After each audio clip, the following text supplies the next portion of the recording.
Also, a little over a year ago, he came out with an executive order completely throwing the industrial tax exemption program into chaos. It's called ITEP. Chaos. The jobs were delayed, expansions were delayed. We lost like 400 jobs in just our company in a matter of two months. It was amazing. The irony of it is that he had met with the president of one of the largest industrial organizations, the Louisiana Chemical Association, the day before, and never mentioned it to Greg Bowser. Never mentioned it to him. Not to work things out, not to tell him what I think we need to do. Didn't mention it. That's a governor who does not appreciate job creators, and he takes it for granted. And it's a good analogy. It's like eating the goose that lays the golden eggs. It doesn't work. John Kennedy would love that.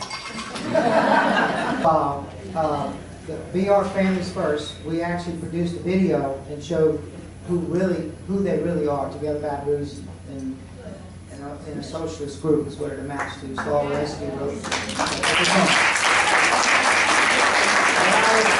What I will tell you is that I won't be a governor that makes a decision based on what Louisiana Together Baton Rouge convinced him to do, and that's to change the ITEP completely.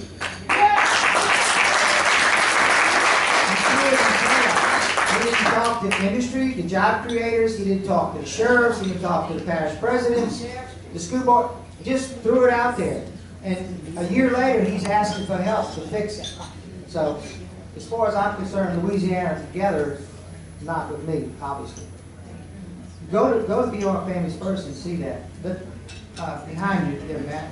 Go ahead. And to follow up with you on ITEP, I can tell you at the council level, the environment that we have since having it sent down to us, and we all saw it this week with everything that happened with Exxon. It's a toxic environment.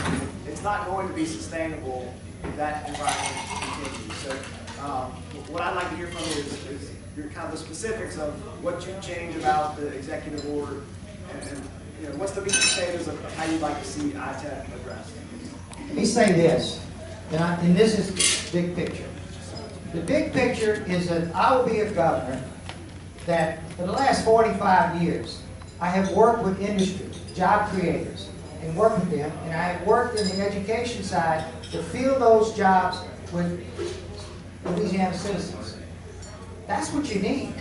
So to answer your question is that the job creators have to know that they have a governor that appreciates them and wants to work with them.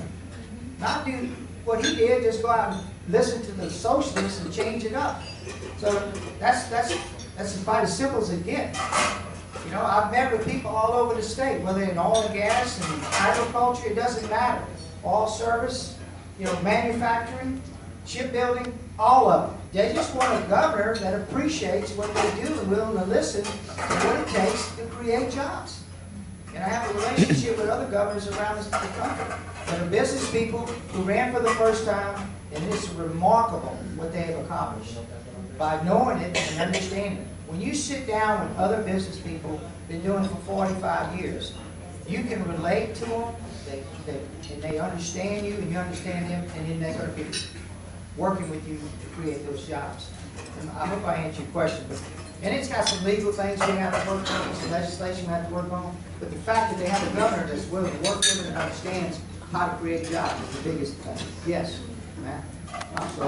Just to go on what Councilman Hudson just said, when this current governor, and I'm sure you all know about this, pushed down the decision making on industrial tax exemption in the municipalities, a little bit of it was, I'm going to reward you for some control, but really it was a whole lot of shirking responsibility of giving away any kind of tax money.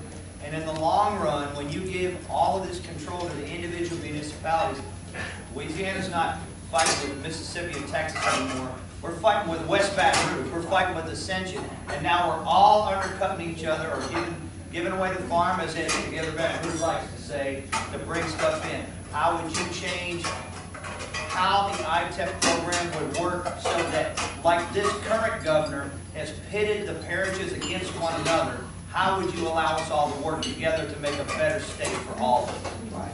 Well, getting into more specifics there, again, is what I've done for 45 years. You get the participants in the room and you sit down and you discuss it and you make sure that you have a plan that will work before you roll it out. Simple, it's not that complicated. If he would have said we need to do something different, he was sincere about it, and not just trying to make a show and appease Together Louisiana, he would have called in the parish presidents and the school board people and the industry people and said, you know, we need to work on something. We don't want St. James fighting against Ascension and all these things. But he's a career politician, guys, I'm sorry. Third generation at that. They don't think like we do. It's all about, you know, how can I get more votes and how can I appease more people? I don't know how many times I can say it. Yes.